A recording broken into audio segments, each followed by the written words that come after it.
Bangladesh's local media reported that unidentified miscreants vandalized the idol of a deity at a Hindu temple in Bangladesh's Jhenaidah, prompting police to launch a manhunt for the vandals. The president of the temple said that authorities of the Kali temple in Dautia village found the idol broken into pieces on Friday morning.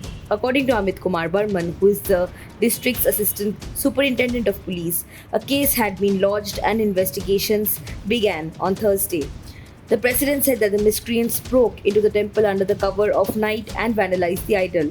As per reports, the idol's head was found dumped on the road half a kilometer away from the temple. This incident came a day after the 10-day annual Durga Puja festivities in Bangladesh came to an end with the immersion of idols on the auspicious day of Vijayadashami or Dussehra.